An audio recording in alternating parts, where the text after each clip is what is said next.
how to improve your SEO with keyword placements. Let's go through it step by step in this mind map we built to show you where you need to be using your keywords on your websites to show up better on search engines and social media and anywhere you're looking to promote your content.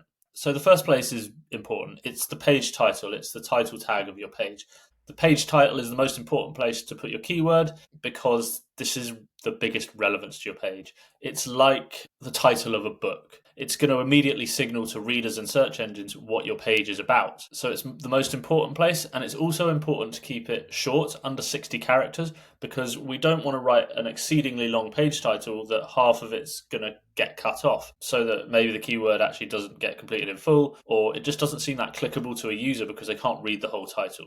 So that's place number one. The second place on your website is your meta description for each page. Now, important to understand here, your meta description isn't a direct ranking factor anymore, but it is the bit of text, the 2 lines that shows under your search result in Google or Bing or any other search engine. And although your keyword in there isn't going to directly affect your rankings, it's going to improve your click-through rate because it immediately addresses your user's problem or question. If you're using the same language in your content and your meta descriptions and everywhere you're writing that your user is using to search their query, they're more likely to think, yes, this page is about what I need. Let's click in further to read further. And again, we want to make sure the length of our meta description is within 160 characters because, again, we want to make sure our full piece of text is viewable and readable to our viewers on search engines. We don't want it to get cut off or search engines to end up rewriting it automatically because it's just too long-winded and doesn't really feel that clickable or enticing to a user. Now, the third technical place that you're going to want to include your keyword is in your URL slug. This is the end bit of your URL of your page, and we kind of just want to keep that. You can almost keep that to just exactly your keyword because, firstly, search engines take relevance from that keyword being in your slug. It's the first thing that a search engine reads about your page when they find a new page. So if you've got your keyword in there, it's going to give an instant relevance and an instant indication about what your page is about to a search engine. Secondly, for users, when you're clicking links around the web these days, people don't want to be clicking on weird looking, technical looking links. They want something nice, clean, and simple to understand, just like the search engine, that they can say, yeah, that's exactly what I'm looking for, and maybe even be something quite memorable that they can easily type into their search bar. So that if you're sharing or distributing a link to perhaps followers through email or something like that, or social media, it's not going to scare them off, and it's going to signal the exact relevance about what your page is about. It's all about getting people, I guess these first 3, the page title, the meta description, and the slug, is all about indicating to both search engines and people initially what your page is about and trying to entice them to click or search through your page further. You're not scaring them off or having things half cut out or just having something completely irrelevant in there that's not going to signal any indication what your page is about. Then once we're into the page, we want to start thinking about our headings. So the H1 on our page is our main header on our page, our top header. Again, just like your title that shows up on a search engine, you want the main heading, the title of the actual content on your page, to have the keyword in there. Again, it's an initial really strong signal for search engine and readers what this page is about. And then through your page, you want to include your keyword or synonyms or variations of your keyword through other main headers of your page, your H2s and H3s. Again, this is going to be helping Google and search engines to understand the structure of a page, as well as your readers to understand exactly what area of the page is about and how this next section relates to their query or problem or keyword. Now, it's important.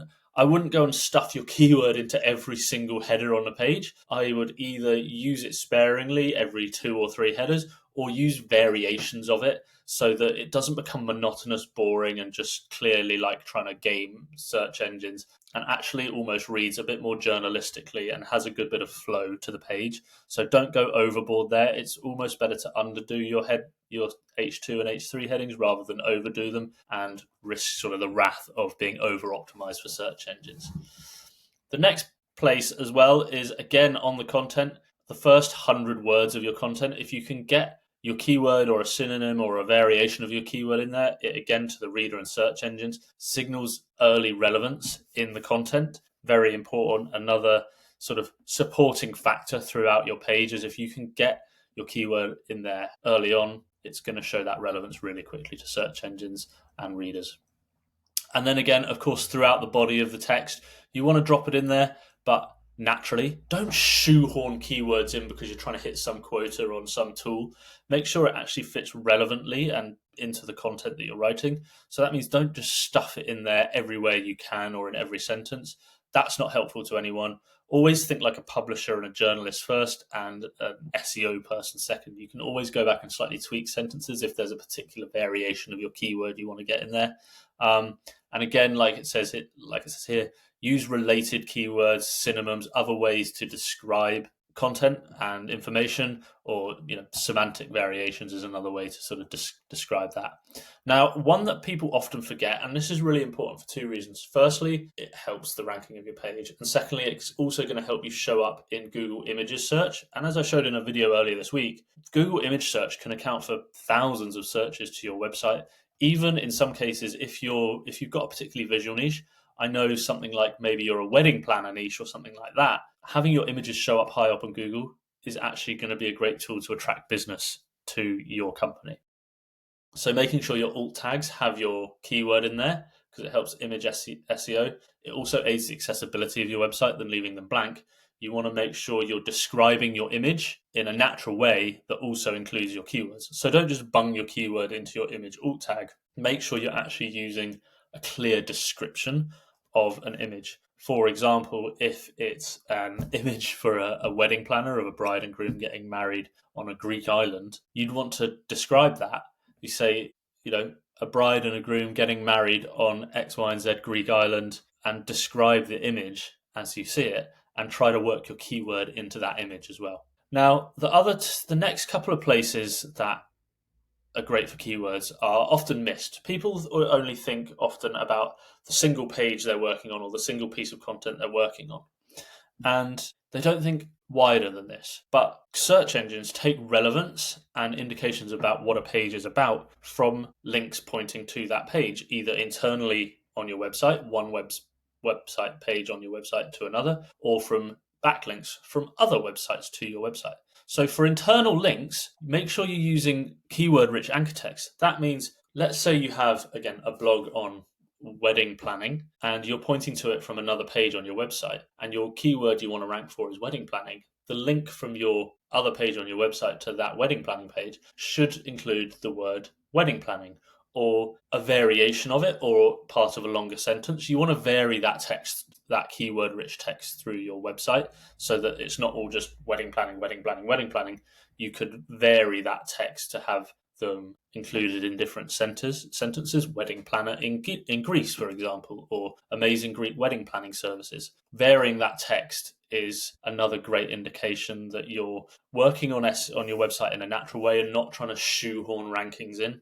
If you just use the same keyword over and over and over again, a lot of studies have shown that it doesn't actually provide any benefit after 10 or 20 uses of a keyword, basically, on internal links. The same goes with anchor text from backlinks outside your website. If it's possible, include relevant keywords in the link to your page. So again, same as the internal links from other websites, we want to vary that anchor text and vary that keyword phrase to signal relevance in different ways to your website. Careful not to overdo this on small websites. You also want a nice mix of backlinks that look natural. So although they might be keyword heavy in some areas, you also want branded ones that mention the name of your company or naked URLs and all sorts of things like that to give a nice variation. If you're just only stuffing keywords and the same one over and over again into your backlink anchor text, that's going to be a problem and it's not going to serve the benefits that you want to gain for your SEO. And the final place is file names. And this might be one that actually people don't see that could be good for other platforms. So when we talk about other platforms, usually social media, YouTube, Pinterest, or TikTok, you're going to be given the option to put your keyword in your title, obviously, of your piece of content and your description, maybe hashtags. Those are the three places you can naturally include your keyword, but you can also get it into the file names of any images or media that you upload. This is great for your Google website SEO, but also for on other social media sites as well. Because again, it's one of the first places that an algorithm is going to read and start to gain relevance and understanding for your content. If you're just uploading images, for example, to a website or even social media that just a image 1, 2, 3, 4, it might not be bad, but it's certainly not going to be helpful in signaling what your content is about and what audience to target with it. Whereas if we put a descriptive text in our file names, then it immediately signals that relevance, a bit like the URL of a page. It's giving extra indication, extra hints, keeping things cohesive so that it's always serving the same narrative to search engines and people. Those are what have we got? 1, 2, 3, 4, 5, 6, 7, 8, 9, 10. That's a handy good number. Places to put the keywords on your website to improve your SEO rankings. And for other platforms, page title and descriptions of your content, along with any file names, are going to do a great job